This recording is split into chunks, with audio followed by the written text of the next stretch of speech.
supporting you in your dog parenting journey. The Dynamic Dog Owner with Debbie Potter.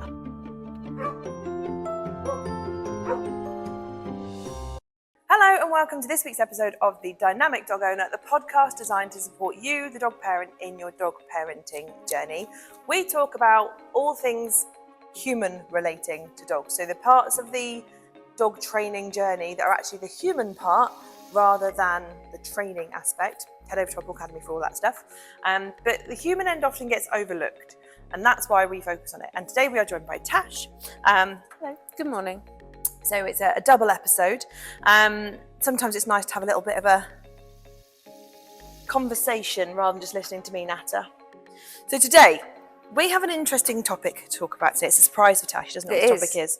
And it's something I think is really, really important, because when you get a dog and when you live with your dog, people expect you to love them like all the time. And I don't know about anyone listening, and I know certainly Tash is going to agree with me. Sometimes they really piss you off. They do. Like, you love your dog. You want the best by them. You really do love them. But some days you just go, you are really winding me up. And it doesn't mean you love them any less. But I think it's a good thing to talk about, because I think most people feel that you should always love them and they should never piss you off. And obviously, because we're force-free, I mean, I don't like that term, but force-free, reward-based, lemur, everyone thinks we're all like sunshine and rainbows and that our dogs can never do any wrong. They can, and they do. It's just how we handle it and how we manage it that makes us the style of training that we are. But I think it's a bit like parenting. You know, some people feel that they can't say, actually, my kids really piss me off sometimes. And you feel like you've always got to say, oh yeah, I love them unconditionally all the time. Realistically, that is like never going to happen. It's the same with every relationship, right? Your husbands, partners, wives, whoever's listening, they piss you off. Yeah. But I suppose it's that thing of you can love them unconditionally, but you don't like them all the time. Exactly. And that's what I always say to my kids. They always say, you annoy me. I'm like, I don't like you right now. I love you and I'll always love you. I don't like right you now, I don't quite like you, or I don't like what you're doing. Yeah. I'll always love you. It's the same with the dogs. And I think we kind of, because our dogs are animals, you know, they don't have the emotional depth that we do. I think sometimes we think that therefore we can't be that way with them. But I think it's okay to feel annoyed. It's just how you handle it and how you manage it, right? Yep. So, ask the question, do your dogs piss you off? Yes. There was no hesitation. Yeah, mine do Yes. too. Mine do. Because they're not always perfect. No, I would not want all them the to be, time. so And boring. obviously, you know, as we all know, it also depends on the day and what else has happened. But, Exactly. yeah. Sometimes. And usually it's for those silly little things. Yeah. And I'm trying to think what those silly little things are now. I can tell you one. Yesterday, Go on then. Fred annoyed me loads. He didn't do anything. He was just particularly vocal and unsettled yesterday. Don't know why. I do know why, because I realised it last night. But you know Fred, he's a noisy chatterbox. He does like the sound of his own voice. He woofs for anything, and it has reduced. Yesterday, he was just woofing. I was like, what is wrong? Woof, woof. I was like, what do you want? And he'd woof to go out in the garden, and then he'd just stand there and look at me. I'm like, you don't want to go for a wee then, do you? So why are you asking to go out? And then every time I sat down, he'd be like, woof. I was like, what do you want now? And he was just really unsettled. Bless him. Last night, I realised I've not been giving him his stress medicine because I've run out and I haven't ordered any more. At least you know it works. And I'm like, okay, that's the difference. But for the day, I was like, you're really winding me up. At least you know it works. I know it works, exactly. It's a really positive. Positive on a negative. For me, Murph's my noisiest, and it annoys me. I don't mind him barking at the door. I have no problem with that. A couple of barks, cool, thanks very much. It's the ones for seemingly, obviously he's heard or sent something, but seemingly no reason. When you're sat there watching telly, you're like, just shut up. Yeah. The first time I've sat down today, and now you start creating. And I think, you know, that's going back to that point, first time you sat down today. If I'm honest, I know most of the time my dogs piss me off are because I'm already trigger stacked by something. And that could be first thing in the morning, because let's face it, I nearly had one of those mornings this morning because I slept through my alarm. I was supposed to meet you at 7, didn't get here till gone 7. It was just one of those mornings. But rather than getting annoyed at them, I counted to 10. Well done. Took a deep breath and thought, it's not their fault that I slept through my alarm. Let's put them in the car because they've done nothing wrong. It's me getting wound up. And I know for me, that's when I find it easy to get annoyed. But Is that just classic trigger stacking? Of course though? it is. You know, we talk about it with dogs and reactivity. I'm sure we've talked about it on the podcast before about dogs and reactivity, but you know, we talk about trigger stacking, how it's the straw that broke the camel's back. It's that last thing it's not that action that's annoyed you, it's all the things before. Dogs do it. They ignore the first 5 dogs, they react to the last one. We do the same thing. Of course. And it affects our emotions and how reactive we are as people. Of course. Do you know what really annoyed me with 2 of mine yesterday?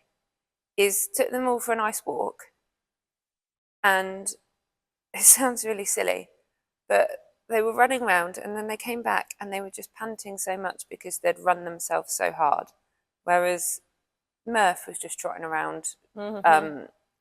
What's the term I'm looking for? Almost like self-regulating, just like not being an idiot, basically. And I found myself getting annoyed. Yeah, I found myself getting annoyed because I was like, well, if you just understand that if you just go middle of the road rather than all or nothing, you don't have to go back on lead because you can barely contain yourself. Just brain cells. But no, I think the other 2, it sounds really silly. Coco can annoy me because she gives too much love. Which sounds really I get that. silly. But sometimes, like, don't get me wrong, I'm quite a needy person, so me and Coco get on well. But sometimes you sit there and you're like, will you just give me some space? Stop scratching my face. Actually, she scratches John's face more than mine. Will you stop scratching my face? Will you just stop touching me? Especially when it's warm. Sit next to me. Like even in the heat, you know, Rem's has to be touching me, dog.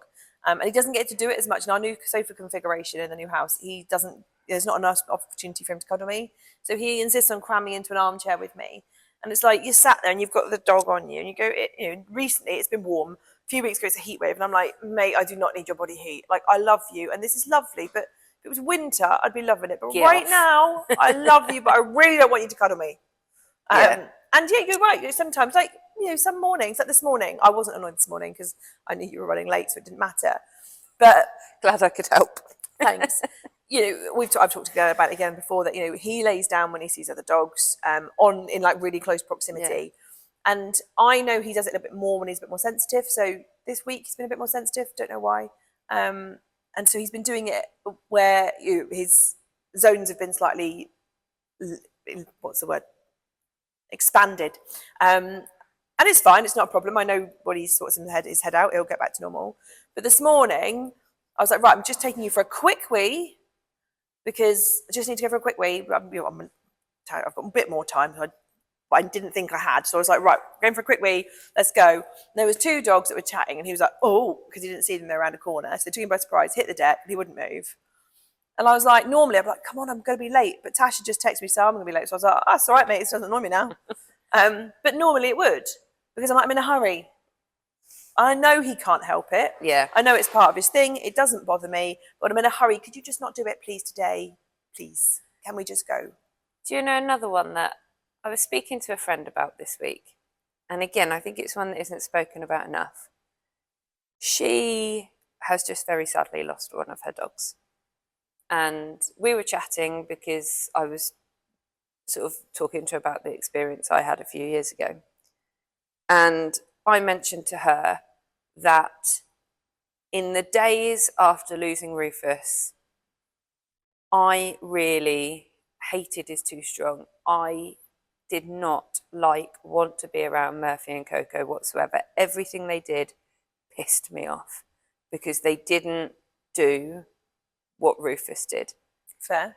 And she said to me, she said, thank God you've said that. She said, I've been feeling so much guilt about feeling that for her dog who she's still got.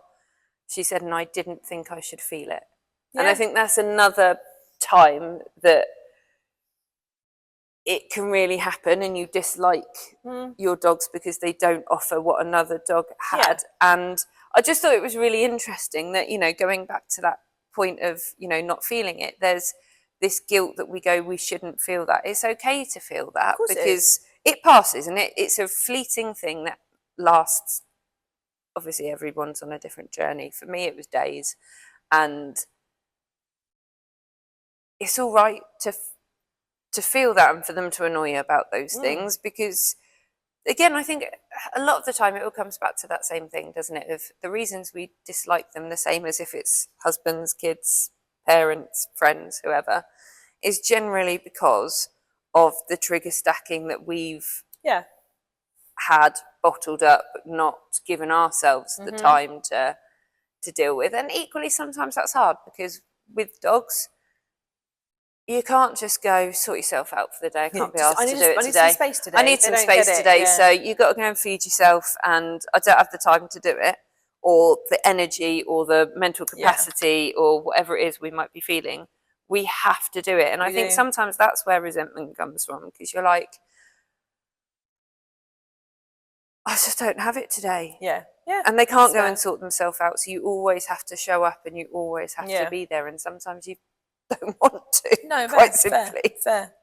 Yeah. Do you know what I mean? Yeah. And I think, again, people think, oh, you know, it's only a dog, it can't upset you that much. So well, actually, no, it does. And like training, you know, many people get annoyed with them in training. And when you're trying to work on something, if there's a behaviour you're trying to fix, you go, why can't you just walk on a fucking lead?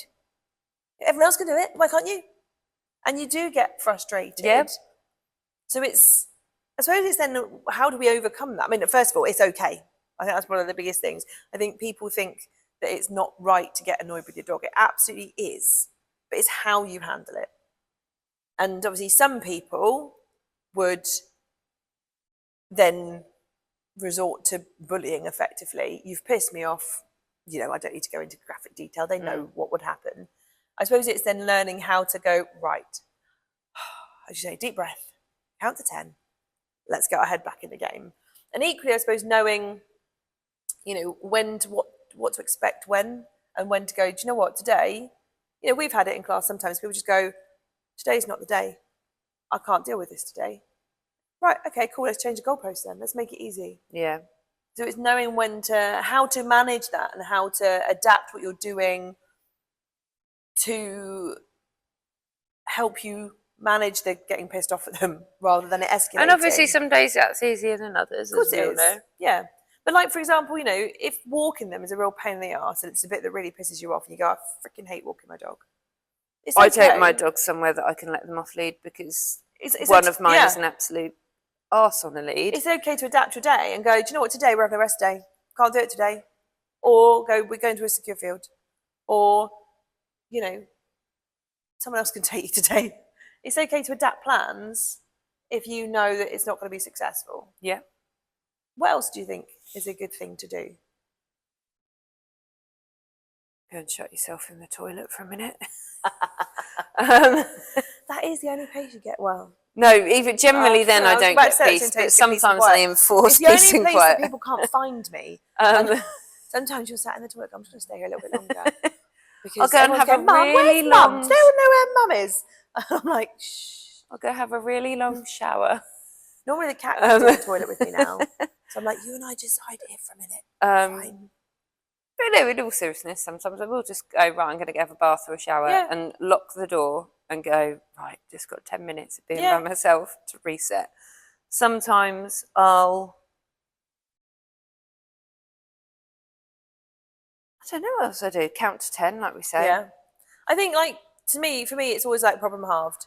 Problem shared is a problem halved, isn't it? If you just mention it to someone, sometimes just saying, it's like with anything, isn't it? If something's on your mind and you let it fester, it festers in your head and you like escalate it. And you just think, if I just told someone they were pissing me off, or if I just told someone something was pissing me off, it gets it out of your head. Usually I tell them, I'm like, what? Can you just, you're pissing me off. Stop it. It's fine to talk to your dogs. It's fine to actually just go, oi, you're really annoying me today. Can you just stop doing what you're doing, please? But you know, or like talking to somebody, talking to a friend, talking to a trainer, and just going, they're doing this, really pissing me off, just to get it out and then have someone else's perspective on it. It's sometimes really useful. I think sometimes also, I don't know about you, But I think sometimes some of our pissed off at dog, annoyed with dog, comes from a place of guilt. Yeah. So, like, I don't know, say your dog's being an absolute shite that day, and you go, look, I know I haven't had time to walk you today. And you go, I feel really freaking bad that I haven't done it. Now you're doing this, and it's my fault, but I Yeah. should have done this. Or, do you know what I mean? You haven't done enough for them that day, or whatever, because life hasn't allowed you to, because that's normal. And then you go, the reason they're now being an arse is because of me, and it's all my fault. It's easy to Yeah. catastrophize, as they say. But I think talking to people about it, sharing the load. But I think the main thing is it's okay. The acceptance of it, it's all right to love your dog unconditionally and go, you're like the best thing in the world for me, and I love you completely. But you really annoy me.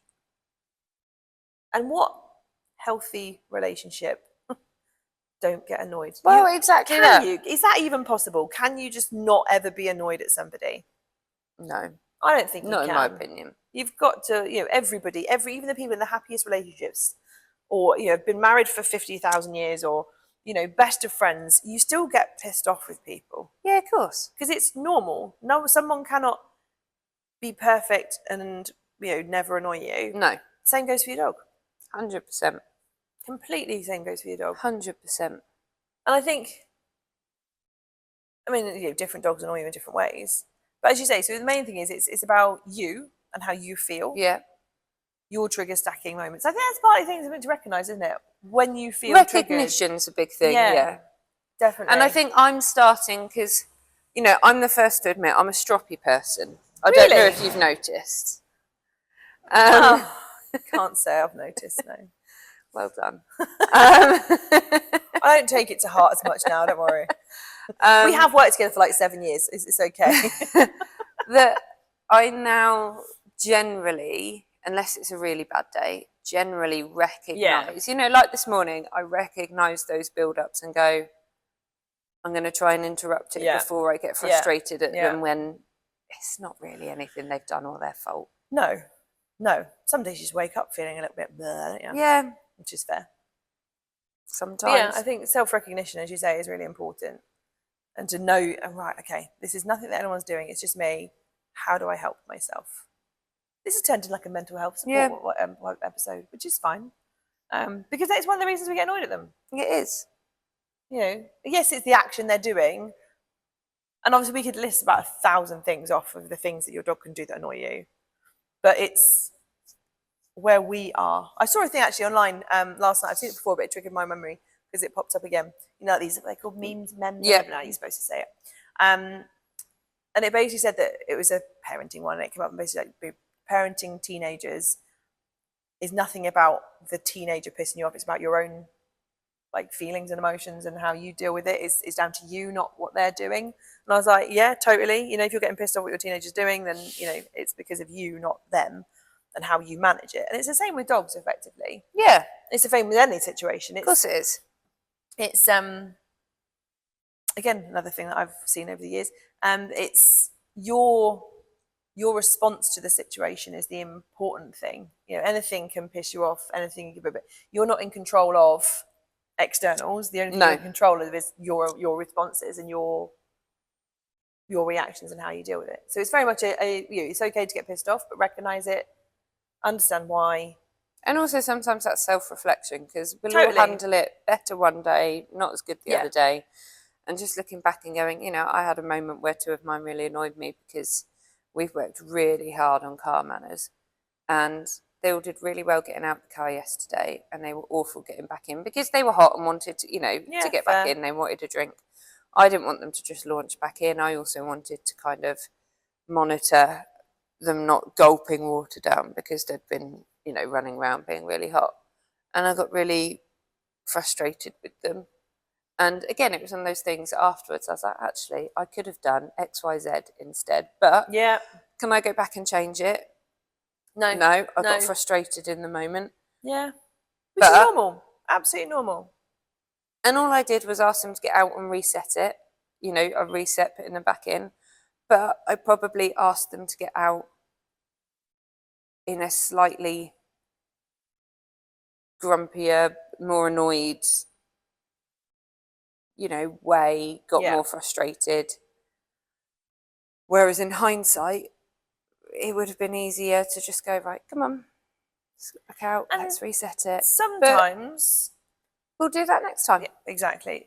Sometimes, obviously, every dog's different. Some dogs, we always talk about how dogs are very in tune to our emotions and our state of mind. They are. Majority of dogs are very in tune with you. Some are more affected by it than others. So some dogs, obviously, if you get grumpy, get really sensitive about it. And it is a big trigger for them. Yeah. And then you feel terrible because you've upset them. Like Coco, for example, especially when you first rescued her or rehomed her. Yeah. You shouted, raised your voice, she'd wee herself. Yeah. Even if it wasn't at her. Yeah. And you go, oh shit, I feel terrible about it. Yeah. So some dogs are going to be more sensitive to our emotions and our responses. And she still is definitely that dog that is far more sensitive, whereas Murph's quite sensitive as well. I'd say Barney's probably the least sensitive, but yeah. Absolutely, it's some that dogs are, some dogs they're aren't. just different. And then you feel even more guilty for getting annoyed at them. And like you say, sometimes it's not even at them, it's Yeah. I've got one of those really annoying cupboards in the kitchen where the bottom hinge just keeps coming off every now and then, and when it does, it's like, you get so annoyed at it, and then I like bang it to get the hinge back on, and of course, because I've done that, 2 of them are then like, oh god, and I'm like, oh, we're next. I'm not annoyed at you, sorry, just the bloody cupboard door. But yeah, it's the response. Yeah. And then you feel guilty again for getting pissed off at anything. Yeah. Yeah. But the main thing of this podcast, this episode, is very much about you're not going to get judged if you get annoyed with your dog. You don't have to love them, and you obviously have to love them all the time, because you do. You don't have to always stay level-headed, regulated, calm, and like sunshine and rainbows. No. It's okay to sometimes get really annoyed by them, but then learn how to manage it and how to move on. 100%. So take that away with you. If you want to share when your dog annoys you and how you handle it, that'd be amazing. Have a lovely week, and we'll catch up with you again next week. If you love listening to the podcast, why not check out the Pawcademy for practical dog training advice and how-to videos. The hub is broken down into sections, and hundreds of pre-recorded videos are there for you to start watching whenever you choose. You can watch them back as many times as you like. You also get to talk to other community members and discuss your training, and benefit from live Q&As with myself where you can get your questions answered. Why not make use of our 3-day free trial where you can access all of the content on the hub absolutely free for 3 days. The link is in the description below, so do check that out, and I can't wait to see you in the hub.